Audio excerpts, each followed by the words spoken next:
Ashamar kafuunee akkam jirtan kabajamtoota daawwattoota keenya ooltiin isin nagaa jecha amma sa'aatiin kan oduu ijootii aan Usmaan Baayyooti.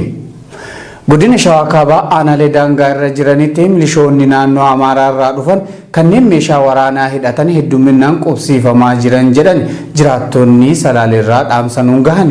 Jiraata aanaa hidhabuu abootee tokko bilbilaan akka OMN'f ibsetti aanaalee akka warra Jaarsoo Dharraa Shanoo hidhabuu abootee dabalatee kanneen naannoo Amaaraatti wal daangessan danuu keessatti hidhattoonni kunneen qubsiifamaa jiran jedha.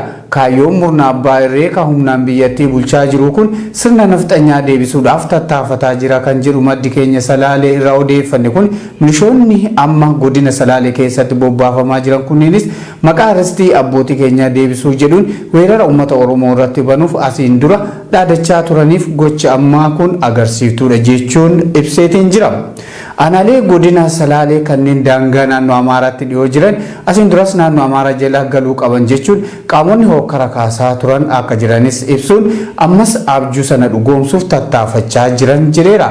Qeerroon Salaalee kun dhaamsa isaatiin leelliftoonni sirna nafxanyaa qaroo uummata Oromoo jaamsuuf hooggantoota qabsoo Oromoo kanneen mana hidhaa keessatti dhukkubsachaa jiran obbo Jawaar Mohaammed Baqqalaa Garbaa fi kanneen biroo yaala dhoowwachuun tuffii uummata Oromoo irraa qabanidha. Kanaafuu uummanni keenya kallattii hundaan tokkummaa cimsuun qabsoo warraaqsaa jabaa dhoosee murna abbaa irree kana hundeen buqqisuu qaba jechuun dhaameetiin jira.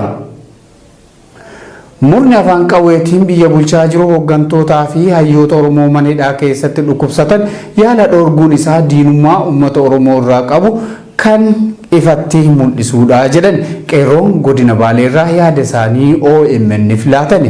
Murni kun ta'e jedheet gocha kana raawwachaa jira kan jedhan qeerroon godina Baaleerraa OMN dubbise kunneen aartist Haacaaluu Hundeessaa ajjeesuun sababa uumee hayyoota Oromoon qabdu funaanee erga hidheen booda miira uummataa ilaalee sadarkaa itti aanutti tarkaanfachuuf qaama barbaadachaa jira jedhani. Tooftaa kana ammoo uummanni Oromoo murna kana harkatti fashaleessu qabsoo addaan hin cinne gaggeessuun dirqama ta'uu hubatee qeerroo fi gaachana ta'utu irraa eeggamaa jedhan qeerroon godina Baalee. Wayita shirri kana fakkaatu hojjetamaa jiru kanatti uummanni Oromoo manatti galuu osoo hin taane gamtaan ka'ee gadi ba'ee falmachuu qaba jechuun dhaamsa dabarfatan.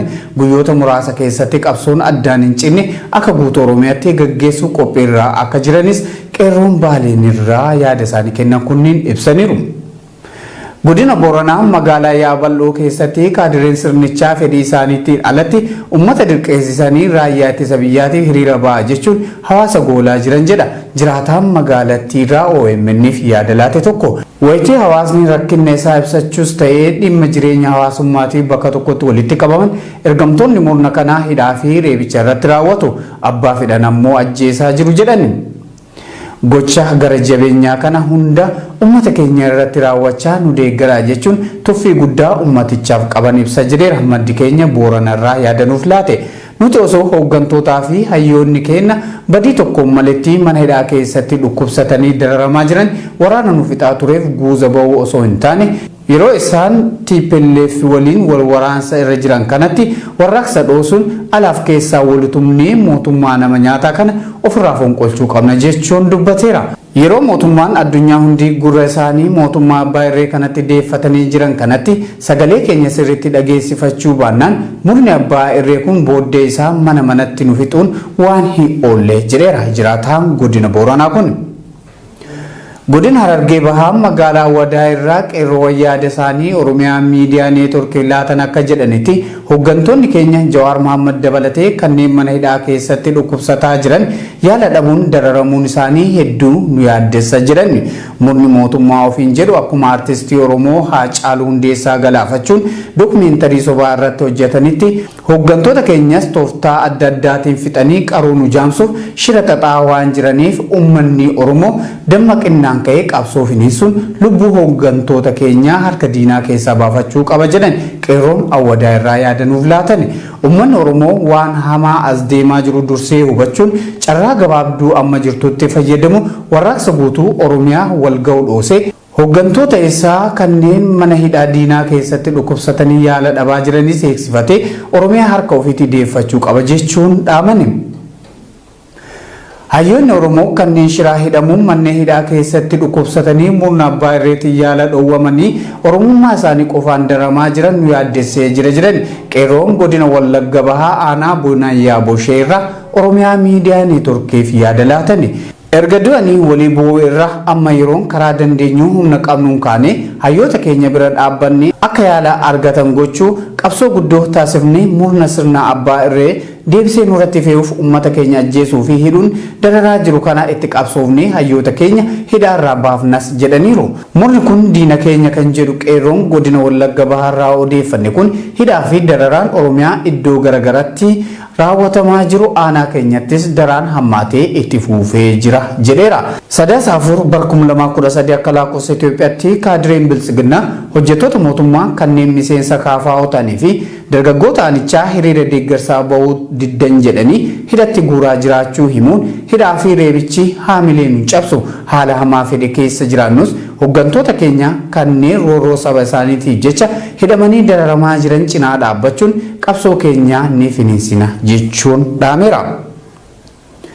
Kaleessa galgala sa'aatii 12 walakkaa irraa jalqabee karra shanan gara magaalaa Finfinneetti seensan hunda irratti sakatta'insi cimaan gaggeeffamaa akka ture maddeen keenya magaalaa Finfinnee irraa OMN tti himani. Sakatta'insa kanaan keessumattuu meeshaalee elektirooniksii kanneen akka moobaayilaa fi koompitaraa dabalatee konkolaataas poolisoota federaalaatiin kan sakattamaa turan ta'uu himameera. Naannawa aangaa'onni mootummaa olaanoon jiraatanii fi waajjiraalee mootummaa gurguddoon kan akka Itiyoo Telekoomii fi baankii daldala Itoophiyaa dabalatee iddoowwan biroo irratti sakatta'insi kun garmalee gaggeeffamaa akka tures ibsameera. Murni afaan qawweetiin biyyattii bulchaa jiru sodaa uummata Oromoo irraa qabuuf jecha gocha kana raawwachaa jira jedhan qeerroon magaalaa Finfinnee irraa odeeffanne. Teessuma mootummaa federaalaa akkasuma iddoo humnoonni nageenyaa akkas baay'atan keessatti sodaa hammana ga'u kan argamu taanaan naannoo Oromiyaa irratti bulchiinsi murna humnaan biyyattii goolaa jiru kun kan burkutaa'ee jiru ta'uu ragaa guddaadha jedhani. Ujummoolee bishaan dhugaatii magaalota godina addaa irraa gara Finfinneetti geessan irratti ammoo eegumsi kan cimee jiru ta'uu odeeffannoon gara siinuu dhaqqabaa jiru ni mirkaneessa. Hayyakaa kabajamtoota daawwattoota keenya oduun ijoon guyyaa kanaaf qopheeffame kanan gammaa daawwattanidha. Oduu kanaaf kanneen biroo oduu keenya idileetii walitti dachaana. Anusmaan Baayuuti ogeessi kaameraa fi qindeessaan suur-sagalee Abdii Jamaallee na wajjin ture.